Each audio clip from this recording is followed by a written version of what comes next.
welcome to another episode of Nights at the Round Table. Tis your boy, Manuel. I got my queen to the left of me. Hello. Still quarantining. And we got Be Real over there in NoHo with our special guest today, which is his sister, Britt, another B. Hey. What's up, everyone? Another B. Smith in the house, man. Do you guys fight for that name, B. Smith, or how does that work? I think when we were younger, Brittany was always she would take my nicknames and try and act like those were hers, you know? All the time. And all of it was the basketball names. Like, people would call him B. Smitty. And I'm like, that's a dope basketball name. That should be my name. So then I started, like when you're growing up and you put like your name on the back of your jersey. So I'd always put like B. Smitty. I'd steal all of his names. Yeah, I was about to say, I think whoever's better at sports gets to pick the nicknames. And then you can't suck at sports and then be called something cool, because that's just whoever steals it. That's what it is. No, I think we were both good, so that was the problem. yeah, it was a little bit better. But I mean, who's keeping track, you know? I got the contract. I'm kidding. So we're still doing the part of the quarantine series, and it's been going good. I'm getting a little bit wanting to see people. Yesterday I drove on my old route of shopping. So I jetted down Wilshire. I passed Neiman's over there on Rodeo and all that other stuff. And there was no temptation. There was literally, I was like, well, yeah, because they're closed. No. There was a feeling of like, even when this opens up again, I have zero desire to come back here, which was very, very interesting for me. I think it's interesting that Barney's went out of business before it was in style. Like they were ahead of the game on that one. They're setting the trend. Yeah, I mentioned Barney's on a couple songs. I was reading this one article, and it was talking about just how much money is going different places now. So before the Rona, like all the money was being allocated in all these areas, and now since everything's on lockdown, because out of just what's open and what's not open, of how now all of a sudden just basic necessities is what people are spending their money on again. And like entertainment and travel and shopping, all these things that most of the time we don't really need, we just want, Right. is like coming to a complete stop, And so, and I was listening to this podcast of this investment podcast, and it was talking about how the dollar is the strongest it's ever been, in recent years, because there's less of the dollars out in circulation. Oh, that makes sense. I never thought of that. Wow. So a lot of people have bought our debt, and they own a lot of debt in America. But if America isn't buying and doing what it usually does, because we are the excess capital of the world, like we buy in excess, people need our dollars. So their dollars are getting weaker while ours is getting stronger. Wow. Because there's less I had a visual interesting. yesterday, like in my mind, it just popped into my head of all the empty shopping malls right now that are like, I was thinking of my mall right here by my house that I always go to, even if it's just to go in and like grab a couple C's candies, chocolates, and like make a round of walking and, go pick up a coffee or whatever. All of them empty. Sephora empty. Everything's closed. Just empty shopping malls. And that's the beautiful thing about it. Like when you get to a situation where it's like absolute and utter necessity, at least in my own life, I've really realized what it is that I truly, truly need, want, and desire in my life. Like a lot of stuff. Like I have to stop selling so much stuff out of my closet, because I'm selling so much stuff that I'm afraid that when it gets back to normal, I'm not gonna have any clothes to wear. But also they don't fit you anymore. A lot of stuff doesn't fit me anymore. You're right. Because your prison swole now, says my cousin Anthony. I did get a little prison swole. Yeah, just getting push-ups and curls, and I can knock out them 100 push-ups like nothing now. Ooh. Hey, got that upper body. If you saw the title of this podcast, then we're gonna bring it to that. It's interesting because we wanted Britt on this show because she has an amazing story, and we were talking about it before. Me and Andrew were talking about it before we even got on this call. And I don't know what it is to have a plan. Well, maybe I do know what it is to have a plan in my life, to work hard at it, to think it's going to work. And then last minute, I have to pull my eject cord because I realize it may have been more me than anything else. Talking myself into it, ignoring red flags. This is me speaking for me. But Britt, tell us a little bit about your story, and don't leave anything out. All the details, girl. He's like, spill all the tea. We want to hear it. Spill all your own tea, girl. Yes, I will spill some tea today for you. So basically I was engaged, and a week before my wedding, I called it.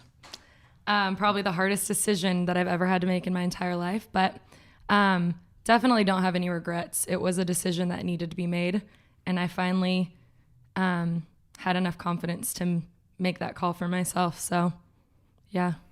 Tell a little bit about the start. Yeah, so we met on social media. He slid in my DMs. Yeah. I mean, to his defense, we had a ton of mutual friends, so it wasn't just some random dude that was just sliding, you know?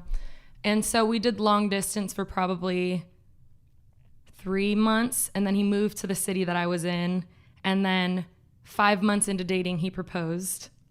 Oh, wow. So we didn't date that long. And then that's kind of when things started to go downhill from there, the moment we got engaged. We're in most people's life. Were there no flags in the dating? There was flags, but I mean, to give you a little bit of like a history of me and my dating history, is there is none. So I think for me, I didn't really have a grid for what dating looks like or what relationships look like. And so in my head, I was like, this is my one shot at love, and I have to make it work and do whatever I can. Because wait. So why'd you think it was your one shot?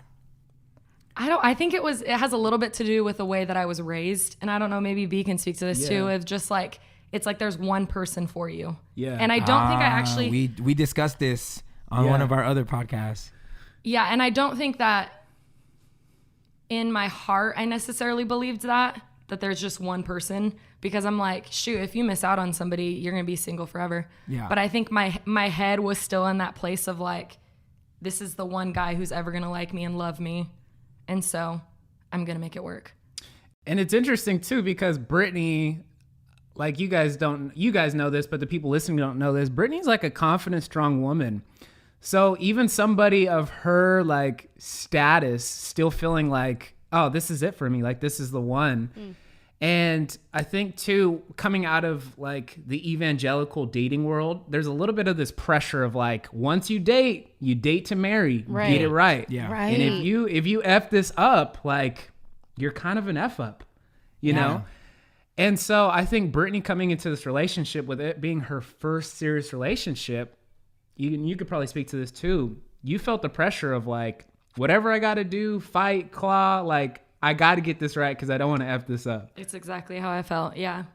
And I mean, there was red flags from the beginning. Like we started getting in like stupid arguments. Like even, I think our first fight was probably like 3 weeks into dating, and he like was super nitpicky about everything. And anytime, I think you guys talked about it on a couple podcasts ago, but I think it's called word salad. Yeah. Is that what it's called? Yeah. So I'd bring something to the table, and he would somehow like put a whole bunch of fancy words up in there, and then I would get confused as to what I actually said. And then I started agreeing with him and forgetting why I was mad in the first place. And then we would leave the argument with me apologizing and being like, I'm so sorry. I was out of line. I don't know what I did. But in reality, I'm like, yeah. And that was probably the first red flag that I saw. But anybody who knows him knows that he was very good with his words, and he portrayed himself a certain way to people, and then behind closed doors, he was a very different person. You touched on something, Brandon, when you were saying how in the evangelical dating world, like, this is your one shot, don't F it up.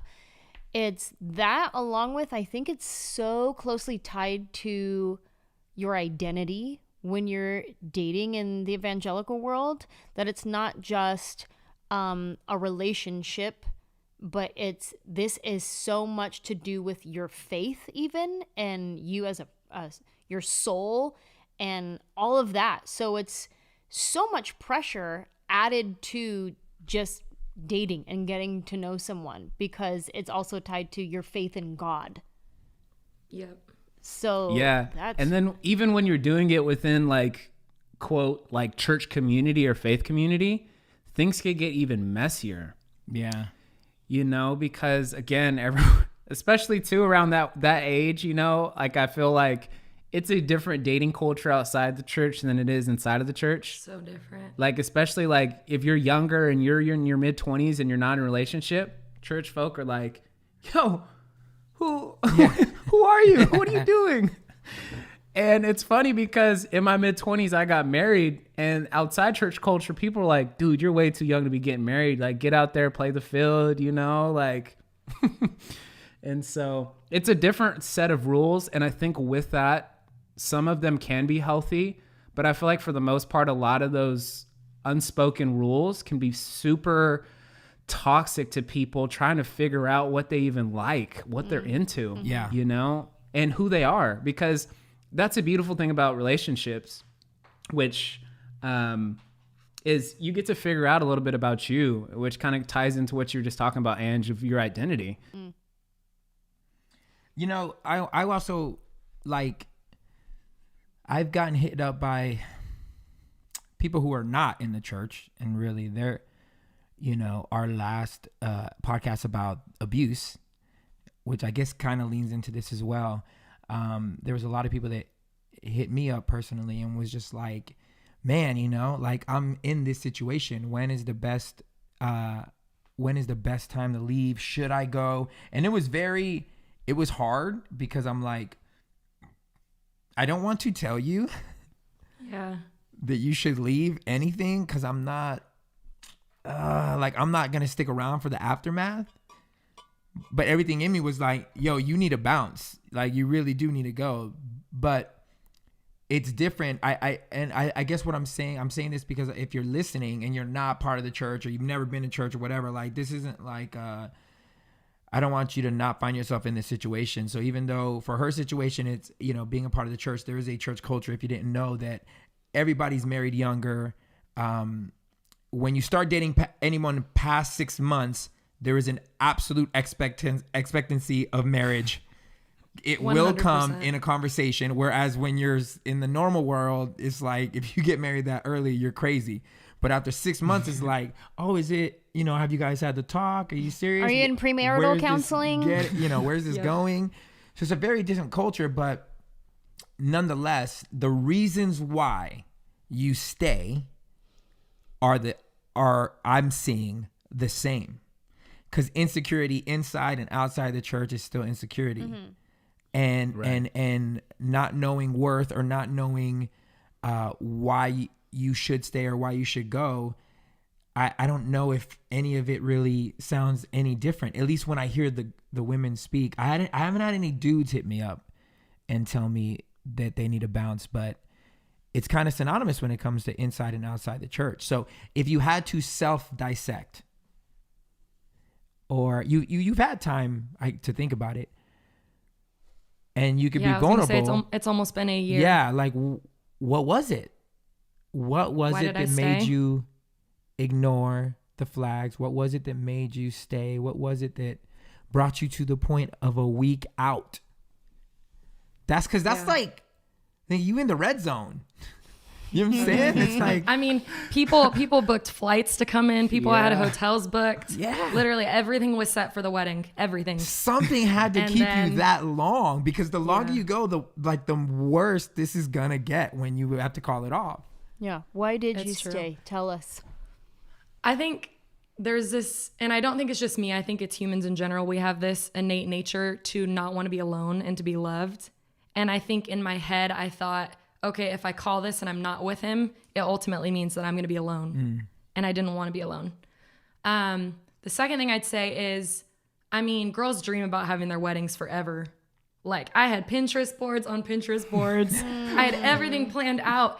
And you get so close to this dream that it's like, now I'm going to have to start from scratch if I call this. So I think there was a level of, I have so much invested in this already, and I'm so close to this dream of having a family. Like, why would I quit it to start over? So I think that was my mentality with that. And then the other thing I'd say is I'm what they call like a developer. I don't know if you've taken the Strengths Finders test, but developer is my number 2. And basically I see the potential in people, even when they don't see it in themselves. And I do whatever I can in my nature to help them get to that place or that person. I'm kind of. And so I think I saw so much potential in him that I was like, I am going to be the one to change him. Yeah. I'm going to be the one that's going to like snap him out of whatever it is that he's going through. And clearly we all know how that story turned out for me. So When doesn't always work. when he proposed, did you have any check in your gut, or was it just like, this is such a beautiful moment and you're just caught up in the moment and it's yes, oh my God, so exciting? Or was there like a when he proposed? 100% a check. Wow. 100%. You guys, I was we were freaking there. out. We were I there. remember the conversation And because B told me. I didn't know this one. I'm sorry I'm cutting you off right now. No, I'll you're let you good. get into what you're getting to. But So I Beyonce knew had he the was gonna- best music video of all time. I'm going to let you finish. And the day before I knew, and I was like, man, I don't want to ruin her engagement, but I have reservations about this. I have a check in my spirit if we want to spiritualize it for myself. I just was like, yo, I'm not with it. And so I called her and was just like, hey, Brittany, this is the best piece of advice I could give you, man. You got to own your shit. And I was like, you can't make decisions based off what other people are telling you to do. You got to make that decision based off what you feel is best for you in your heart. Because I knew the decision she was going to make the next day, I was like, whew, this is going to be tough. Like, but own your shit, I guess, you know? Yeah. So crazy. And I think it was like, I don't know. We had argued so much leading up to that point.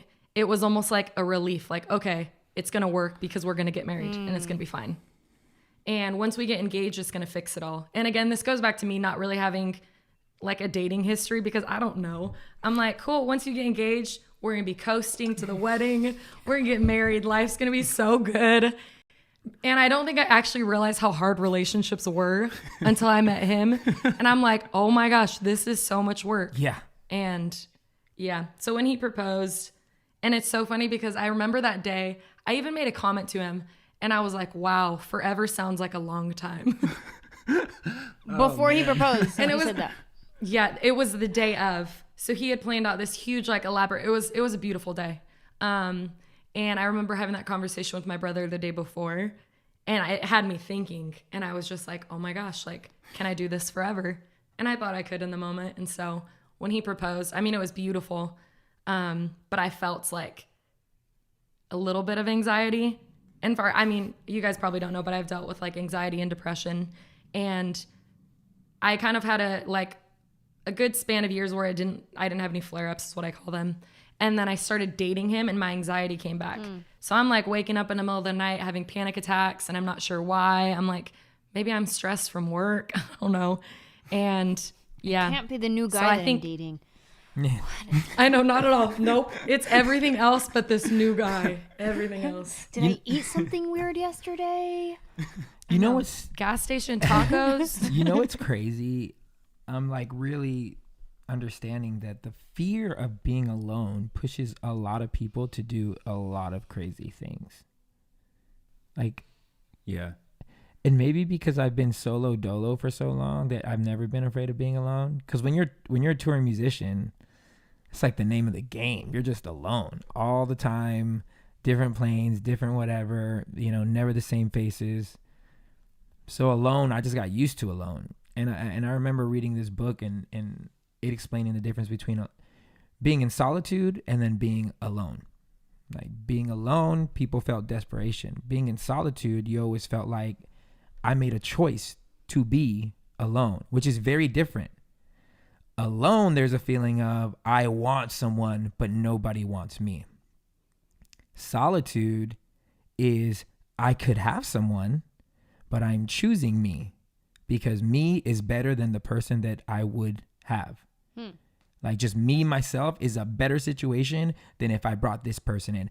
And if you're listening, that is the choice that you really have to make. Like alone or solitude.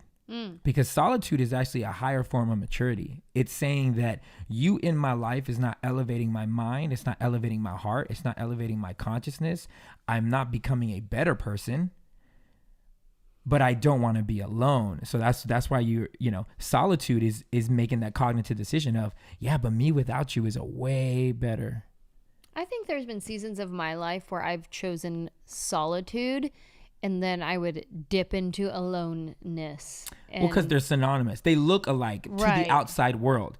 That's when you have to remind yourself your decision. That's what it is. It's a reminder. So it could be like, I'm having a great week owning this solitude and just how empowered I am strong, I am this, and all the affirmations of whatever.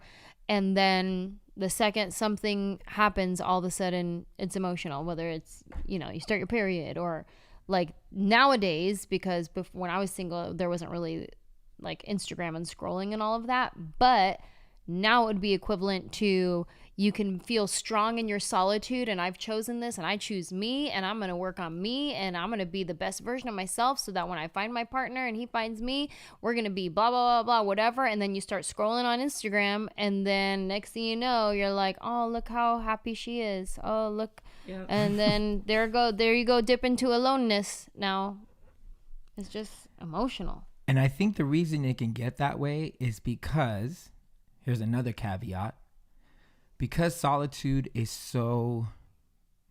it's intended to be purposeful. It is an act of purpose. It is a choice.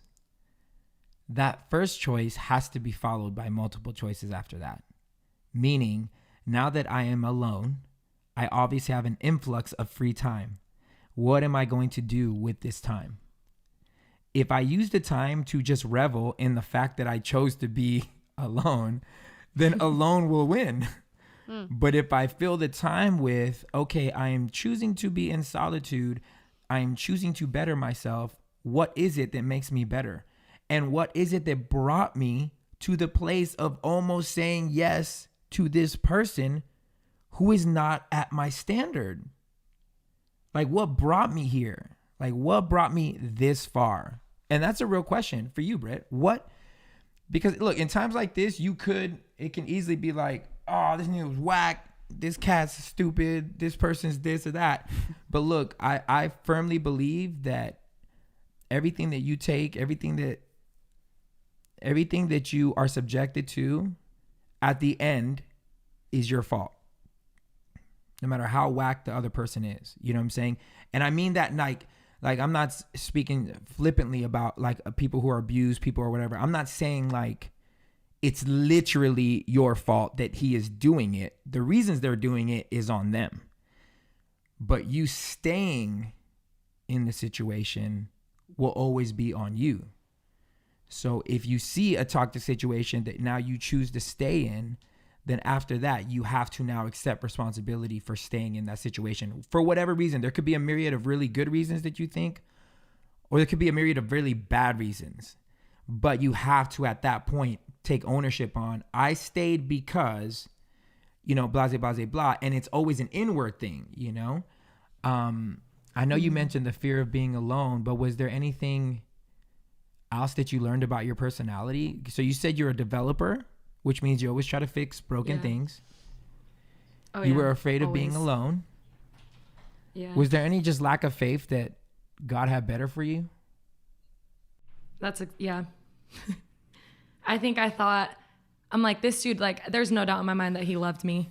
And I mean, I loved him. And I think when you love somebody, you're like, let's do whatever it takes to make this thing work.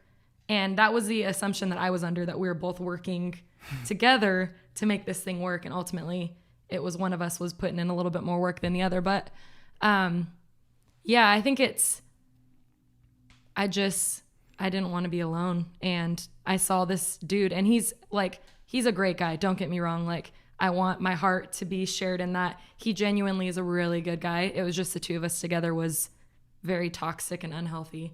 And we triggered each other probably 10 to 15 times a day. It was really bad. Ooh, which brings up a But question then. I'm like, Because I always say this to Ange, and I want to hear your question.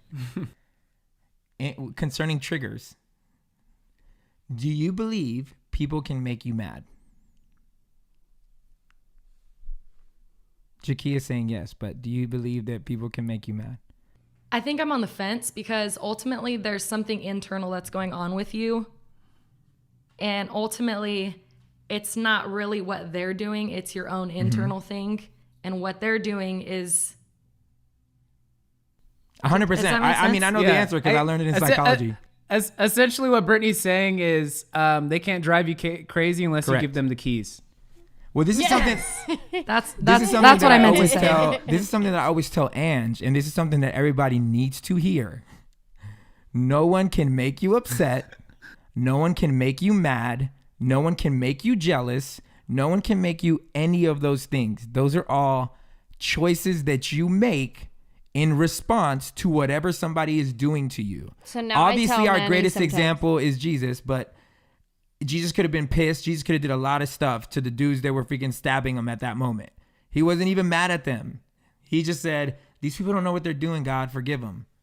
So in the same way, because Ange, initially back in the day, she used to do this to me. She used to be like, oh, because nobody makes me mad like you do. And I was like, ooh, that's a cop-out. You're going to have to go a lot of years of learning to try to actually make that stick. And now I just say, ooh, I make myself so mad when I hear you talk. Which is actually a true statement. Yes. You know, it's at least she's taking ownership. But I would tell her, I was like, because it's not the same thing back in, between us. So that's why I asked, do you think that other people can make you feel a certain type of way? Or do you think that it's you that's responding? Yeah, I'm on the fence. I'm still on the fence. I think especially in a relationship that close, again, it's built on trust. It's being vulnerable with each other and to whatever degree a safe space. And so with all those things combined, it gives you a deeper look into you. Now, we've talked about this before about how marriage is like, or a partnership or a long-term relationship, whatever you have is almost like a mirror. So the things that usually make you mad are usually the things that are deep down in you that you need to work on. Yep. And so I think that's why it's like the greatest place for fights and the greatest place for growth because of that space that you're in, you know? And so Brittany, for one of the first times, like first serious relationship, let somebody in to realize, oh shit, I got a lot of shit down here I need to work on. And now the difference from kind of looking on the outside between her and her ex was I think Brittany at that time had some healthier coping mechanisms to work her shit out. For his, it was a little bit more abrasive, aggressive, and a little bit more hostile. So that's the thing. It was like they were both working on shit, but one decided to put their shit on somebody else, which was kind of put so much of the burden on Brittany. You know, of like, not only is she working on her stuff, but he's like, hey, work on my stuff too. Yeah. I was always the problem. Oh, man. Always. That is tough. If you can, man, self-awareness is probably one of the most underrated, least practiced traits of any person, especially within a relationship. Because it is not fun. It's not fun to say, in order for me to fix our problems, I have to fix me. It's way easier to say, in order for us to fix these problems, you have to do this and this to not make me mad. This reminds me of the list that was made in GUNC. Oh, yeah. Because I went up to my drummer and I was like, hey, man, because he was basically saying I was the reason for everything. So I go up to him and I was like, tell me what it is that I do that upsets you so that I can work on it. And this dude gives me a list. He gives me like a list of like 10 things. And I write them down. I write them all down and I work on them. I knew that it wasn't going to work, the relationship, because he didn't ask me, now what do I do that upsets you? He just literally thought it was me. Yeah. So I knew, I was like, ooh, I'm doomed. Not only I'm doomed, but any relationship this guy has is doomed. Because he lacks so much self-awareness. He was the type of person that would literally show hypocrisy, like immediate hypocrisy. Like as if okay, like one time, here's an example, and maybe you're listening, you do this, or somebody does this to you. He would talk shit about our manager and how our manager could not do anything right, or wasn't doing this right, wasn't doing this right. I would tell him, hey, it's really hard to manage. Managing is not an easy thing. It's a lot of logistics. Oh, whatever. Let me take it over. Let me take this part over. Okay, you could take it over.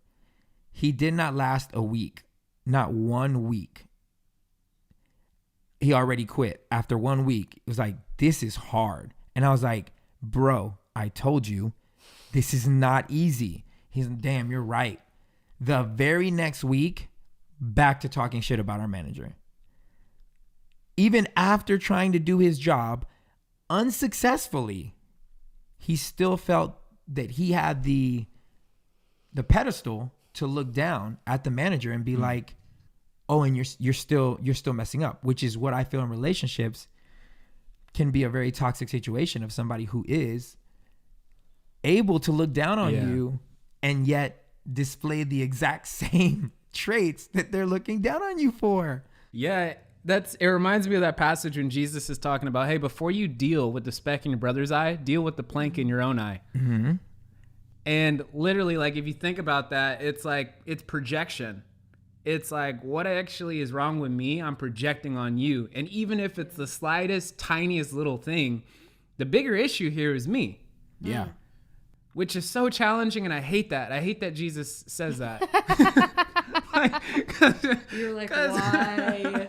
Because I'm like, oh, I got so much work I got to do in me, you know. And man, that's what, and I've said it before in multiple podcasts, but I know that probably a good 80% of the time that I'm annoyed or frustrated with Angela is because of me. I am utterly projecting on her.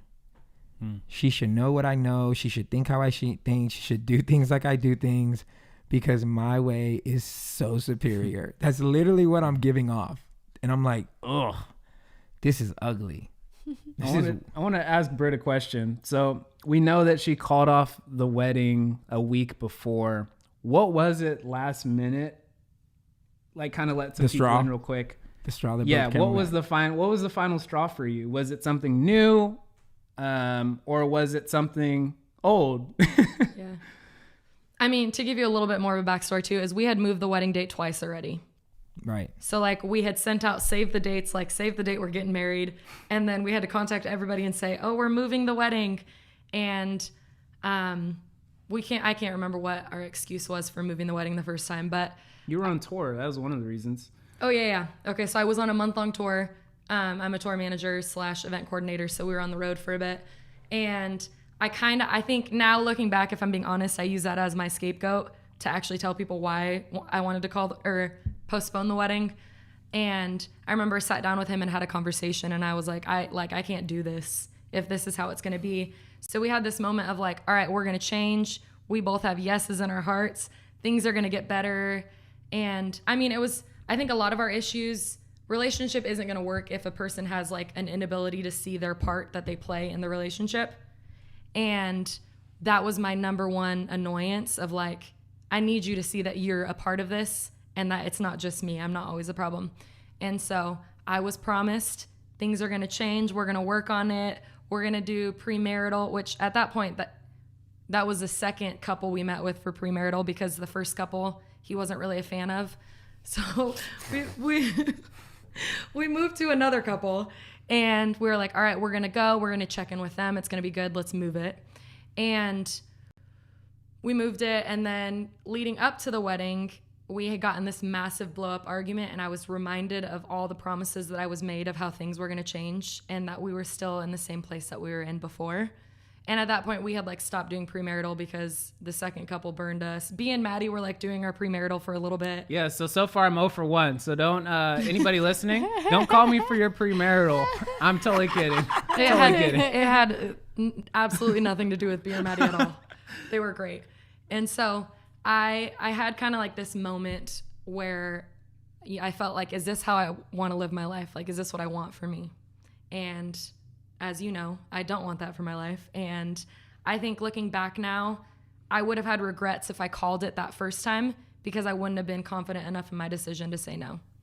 And so looking back now, I'm like, I could confidently say no. Like, that's why I called it the week before, because I'm like, ultimately, I felt like I was going to be selfish by going through and marrying him because he deserves better and I deserve better. And the two of us together doesn't work. And so by me staying, I'm entering a life of misery and I'm dragging him along with me. That's the question I was going to ask you, which is, this is a 2-part question. Would you have been able to stay?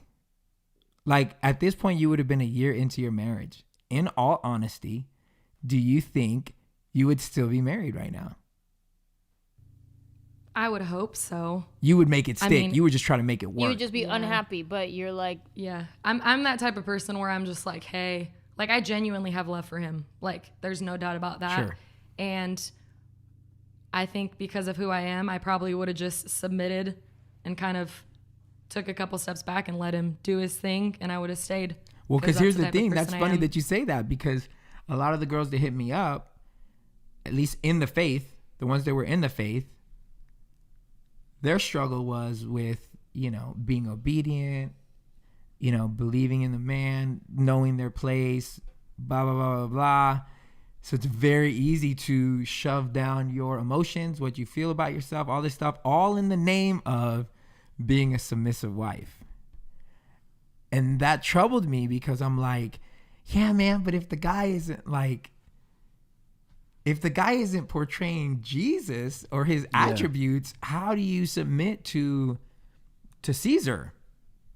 Yeah, it doesn't. You're coming under a ding dong. You're coming under a whole different belief system, because the belief system that called you to be submissive was also the belief system that said that the man is supposed to treat you like Christ treated the church, so much so that he would lay his life down. If you get to a point where a guy's ready to lay his life down for you, there's nothing else that dude won't do for you.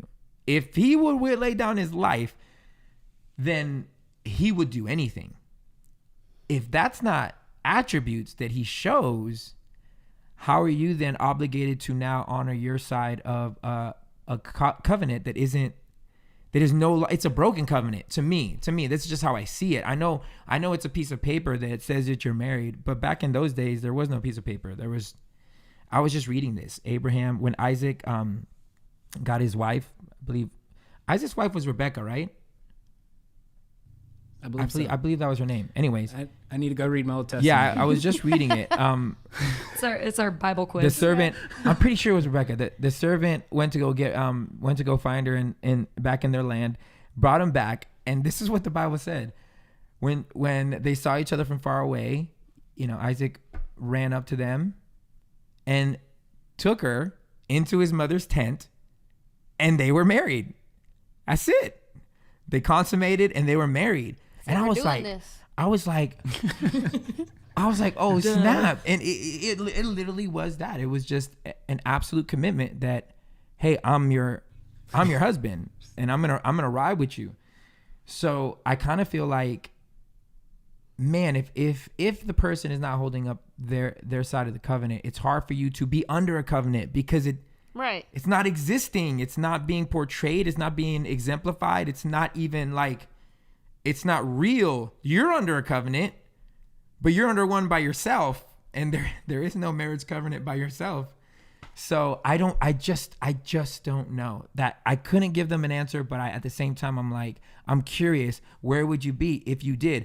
And do you know anyone that didn't say I'm out the day before, but that they wanted to? Where are they at now? I do. And actually they're going through it right now. I have a really close friend of mine, and they were young. They had some issues from the get-go, and she was super hesitant, but she said yes, and now they're not doing very awesome. So But they're still married. yeah. They are technically on paper. How many years in? 4 years. Oh man, you always hear that saying, it's better to be single wishing you were married than married wishing you were single. I've never heard that, actually. You've never heard I've that? never heard No. that, but I like that. Oh my god. That's some Say good it one more stuff right time there. for the It's people in better the to back. be single wishing you were married than married wishing you were single. Dang. Yeah. Because marriage it's comes right- that's- with a It weight, hit harder man. the second time. It comes with a weight. Slave. You feel like if you don't want to be in a marriage, the marriage starts feeling like a cage really quick. There's no Yeah. freedom in that. You can't. I don't care what it is, especially if you actually honor the marriage vows. If you're like, I'm married, but yeah, I'm not Right. really. Let me go out there and get some snatch. Right, but It's- let me swipe a couple times. Yeah, there's no real cage. You're just kind of like, there's a cage, but the door's open. So you're that animal. But if you're like actually trying to be married, it can quickly feel like Shoot. the walls are getting closer, like smaller and smaller, and you're like, oh my god, Yeah. You're essentially stuck. you 100% feel stuck. And Yeah. And like, that's what I didn't want to feel, which is why, because I mean, there's no doubt in my mind, if we got married, we could have made it work. I think when two people love each other and they have yeses, that's very Christianese, but I think you can make it work. Will it be hard? Will you probably be miserable sometimes? Yes, but I think it could have worked. However, I would have felt like I was stuck forever. And I mean, something I remember, I always felt like a creeper doing this, but like I people watch, and I'd always see these super cute couples in public, B and Maddie included. And I was always just drawn to these people, and I could not figure out why. I would like watch them and I'm like, oh my gosh, these people are so beautiful. And I realized it was because inside I was longing for what they had. Like I could genuinely see the love and the affection that they had for each other. And I knew that I didn't have that. And so for me, I'm like, I deserve that. Yeah. And that's not going to happen if I'm with him. Wow. And so here is my very last chance to pull this thing out. Like, we're done, in order for me to actually be able to experience what love really is. And I do think, like, you know, I got glimpses of it with him, but I think that love is so much more than what I experienced. And I think everybody deserves to experience that. And so I didn't want to be stuck afterwards because, I mean, people have very different views on divorce. The community that I'm in has a little bit more different of a stance than I would say that I personally do, but I would have felt stuck and I probably would have stayed. So Yeah. One of the other things too, I think this was like a couple weeks before you actually called off the wedding. I remember having this conversation with Brittany, and I was just telling her, I was like, look, you saying yes and marrying this guy is you saying yes to who he is right now and the possibility he may never change. Dang. And like, I cried after that conversation. those are facts, though. Those are facts. young lovers, young love has the mentality that your love can change people. It can't. And that's a little bit of the youth immaturity coming out of that. The thought that like, yeah, my love is going to change this person. Yeah. And someday, like, my love is going to be that, like, that hand on the back that pushes them to the touchdown of their greatness, you It's know? Skittles and it's all rainbows. this like fantastical thought. And I'm like, yo, the truth is there's a good possibility this dude may never change. So if you're okay with that person and being committed to that person, then you should do it. If not, what did I tell you? Own your shit. Make a tough decision, you know? And I remember even the week leading to her making that decision, she was like, Brandon, what should I do? And what did I tell you? I asked so many people. I was literally, and this should have been a sign, but in the moment, I wasn't taking it as a sign. But I would ask people, like, what should I do? Should I stay? Wow. Should I stay? And ultimately, I realized that, you know, I'm the one who has to make the decision for myself. Yep. And it doesn't matter what my parents say. It doesn't matter what my brother says. It doesn't matter what people in my community say. Like, ultimately, I'm going to have to be the one to make the decision, yes or no. And ultimately, I'm the one who goes to bed at night and has to be okay with the decision that I made. Yeah. And I would even go And as so- far as saying, even in that situation, you're not the one that has to make the decision. You're the one that has to accept the decision that's already made. I think it's I like the sound of that one I think better. it's hilarious at how much we ask for advice when we know the answer. We ask for the advice so that we hope that somebody would align with our ignorance Cosign. or with our hopefulness so that we don't feel crazy. But we know the answer.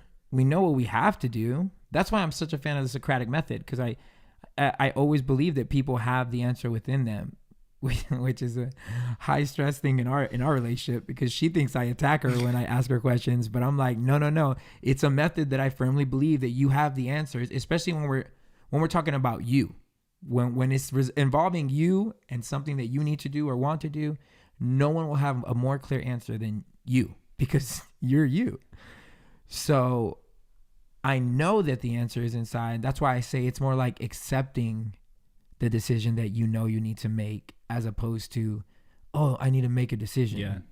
That's exactly what I told her too. I said, Brittany, you know, I'm not going to give you an answer. Like, this is on you. Like, you already know. Like, you just got to listen to your heart. So whatever that is, just know I stand by you and I support you. But you already know. And that's what I kept telling her, because I knew a decision I would make if I was in her shoes. But again, this is not my life. It's her life. So I was super proud because she showed a lot of courage with that decision. And I think like she'll reap the benefits of that big decision. Well, speak on that. Speak on that. It's been a year. Do you want to share? What have been the do you want to benefits? share on that? You know, like looking a year back, like who is the Brittany now? And then what skills or what tactics have you learned now moving into, because that was your first relationship, you know, number 2, what do you know now it's going to look like? Yeah, I would say I'm more confident as a human. I think I suppressed a lot of who I am to kind of fit this mold that I felt like I needed to be. I'm like a triangle trying to fit in like a square little hole, and it doesn't work. And so I think I became more of like an introverted Brittany. I was very isolated from my friends during my relationship. A lot of the times was because he just wasn't fans of a lot of the people that I hung out with. And so our worlds quickly became just him and I kind of was like pushing everybody else out. And these people that I used to hang out with all the time, like I had a couple of friends who even lived in my apartment complex that I used to hang out with all the time and never hung out with them. And so now it's just, I feel like a whole new level of freedom to be me and who I am. Like I no longer feel like I have to, I don't know, suppress who I am. And then on top of that, I have all my friends again. Right. So coming out of isolation is crazy. And I know on your guys' other podcast that you talked about is like you kind of have withdrawals at the beginning. Oh, I had major withdrawals. It was unreal of just like crying all the time, not eating. I'm like, I was sitting there wishing that something horrible would happen to me so that he could come back and like save me. Or like that I got in a horrible car crash and I would wake up and he'd be by my side and things would be great again. Oh, that's a Hallmark and movie. obviously, for real, Hallmark, come through, make a movie about me. Yeah. So I think once I got past that phase, it's just, I'm like finally happy again. I couldn't tell you the last time that I've been this happy and this healthy, like spiritually, emotionally, probably the healthiest I've ever been ever. And I don't feel like I'm carrying a weight anymore. For the longest time, I felt like I was carrying all of his stuff. And the moment, you know, I called it, I'm like, oh my gosh, I can actually do things again. So. Yeah. And I think the other thing too is like, I think there's a little bit of like sober mindedness now coming out of that on the other end that I see in Brittany of like, there's a lot more of a clear picture of like, this is what I actually want. Like I saw these good qualities in him. This is what I want in my next relationship. And now I feel like there's confidence enough to be like, yeah, I'm not going to ignore red flags this time. And so, yeah, I'm not having that anymore, you know? So there's a little bit of like flexing now that I didn't see before the relationship that I know. Well, because you kind of took a hella big crash course into dating and love on your first one. You know what I'm saying? Real so ambitious. It's like you had like a crash course. That was like summer school for your whole college career of dating. So it's like you definitely sped up the process. Let me ask this question. Has there been any more figure skaters trying to slide into the DM recently? Skaters. I'm just saying if they're gonna slide into the DM, gosh. I'm just saying. I've had some random people who I would not be interested in ever. So I usually don't even show that I'm reading it. I like see it in the requests. And Wait. Was there anybody that was like, once they heard the news, instantly you heard from? Oh. Oh, No yeah. way. I had probably Brittany said, I'm a savage. yeah. Wait, so there was people that as soon as they Yeah, heard, right? they're like, Oh yeah, No your way. there was. But I mean, it wouldn't be dudes that I'm interested in, so I just let it. I have a very particular. wait, what is type. that type? And these Particular, guys just in do case. not. I mean, Yeah, this is let's gonna put go it out on out there. YouTube. This is gonna go out on Listen. YouTube, so people Everybody are gonna listening out see the- there. see the Gotta If you put in it out the in the mid to universe late so it could 20s. come to you. Go ahead. Swaggy white boys. Oh my gosh, that used to be my type. Swaggy white girls. Hey, be open. Be open. So I got a swaggy Mexican. Is our Yes. Swaggy white boys. Okay, swaggy Yeah. white boys, swaggy possible looking white boys, swaggy Spanish guys who look white, swaggy black people who were half white, our light who got more light white skin. than the black side. Yeah. All these things are open Brittany. to interpretation for her to see if you're speaking her language or her dialect. I want to hear, if you are listening to this, please blow up our DMs because I want to hear any stories that you have of people who almost did it and people who did do it, who jumped over the proverbial broom and made that decision. We'd love to hear like your story and see if this is something that's happens a lot, is happening a lot. I'm very curious because I know that this is not like Brandon said, you know, it's a brave decision to come this far or go that far into forever. Because at that point, you're walking into forever. And to then step out of that very fast train and land somewhere in the middle of Narnia, not knowing how the hell to get home. Well, You know? I was sharing before we started, my friend who was getting married and the morning of called it. And she was in her dress, hair and makeup, everything ready. And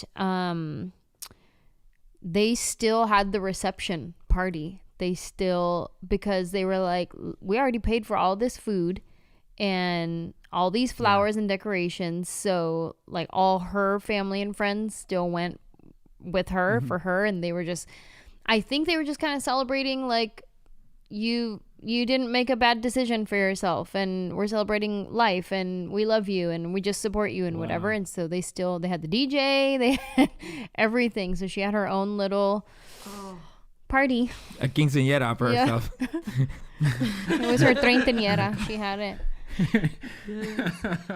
Yeah, it was so weird though. Like I remember leading up to it, I was like, I realized that the decision was more complicated than normal because it was right when the wedding was gonna happen. So I'm like over here weighing the pros and cons. Like I literally took out a piece of paper.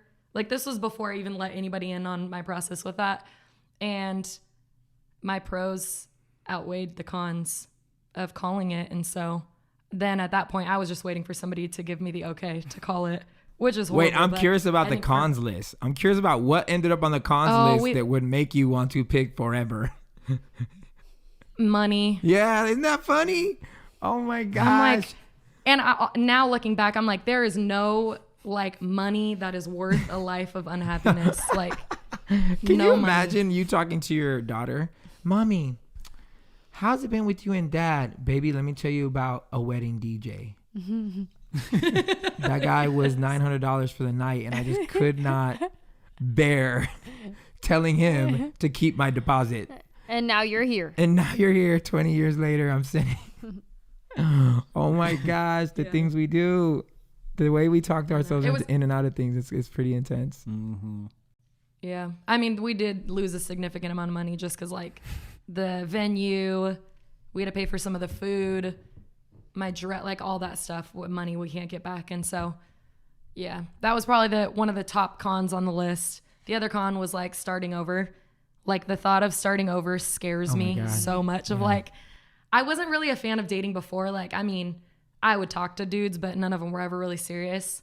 And so the thought of having to go through the whole dating process again, oh my gosh, it's so daunting. I want to big up everybody who chose to start over, because that's brave. Yeah. I think about, me and Angela always have these jokes, like if one of us goes, well, if she goes, she wants me to die alone. If I go, I want her to find someone ASAP. I'm like, yo, go. Don't even wait. Don't let any of my friends. I will instruct them to not give a damn. Find someone new. Find someone quick. I think it's ridiculous to mourn me for an extensive amount of time. I told him, you better be depressed. You better enter sadness, season of sadness. You better lament. I told her, I was like, let me pass into life, into the afterlife, happy, knowing that you're going to be, you're going to do your thing. You know what I'm saying? But Ange is like, you better raise me from the dead. Shoot, if I had to start over, I am in utter fear. There's so much crazy out there that it's like, I am deathly afraid to text message, to anything, because it is 2 clicks away from ending up on the internet. Well, what you gonna text? Piss somebody off. Just piss somebody off. Everything could be gravy for the first 8 months, and y'all texting a whole lot of stuff. Babe, you're scaring all the people trying to date right now. They should be scared. Sending that, them pictures of them, of all the stuff, saying all the stuff, blah, blah, blah, blah, blah. And then all of a sudden, I just saw it recently. Whatchamacallit? Who's the dude that's married to Cardi? Is it Quavo? Is Quavo? No. Yeah. No, that's Offset. Offset's baby's mama put in all their text messages up online. Oh no. Of his first year of marriage when he was still trying to get at her while she was pregnant. Just putting them on blast. I'm like, wow. Yo, just imagine that. If you piss the wrong person off, they will have all your shit online in 2.5 seconds and you can't take it down. All that to say, work on you guys. And don't text anything that you don't want on the internet. I'm gonna go back to letters that burn as soon as you see them. Manny's gonna have pen pals. Yeah, he's like, nah, that's not my stamp. That ain't my handwriting. That's not my seal. That's not my handwriting. I'm gonna switch up my handwriting every time. He's gonna write with his left hand. Every time. I'm gonna start sending pigeons and be like, that ain't mine. I only send doves. Girl, that ain't me. Hey, we love you guys, man. If you're out there and you're either thinking about the decision, we hope that this little podcast helped you at least decide towards a right direction for your life. And if you are already in the situation, feeling the weight of the possible wrong choice, there is hope. I know with kids involved, I know it gets a little bit trickier, it gets a little bit messy. And we obviously are not advocating for one way or the other, but what we are advocating for is health, mentally, emotionally, and spiritually, so that you can live a life that you're proud of and that your kids can look up to you and be proud of who you are as well. I think at the end of the day, when you involve kids, as much as you feel like you owe them to stay together, you also owe them a healthy version of what mom and dad should be. So whatever that looks like to you, you're a grown person, you can make that decision.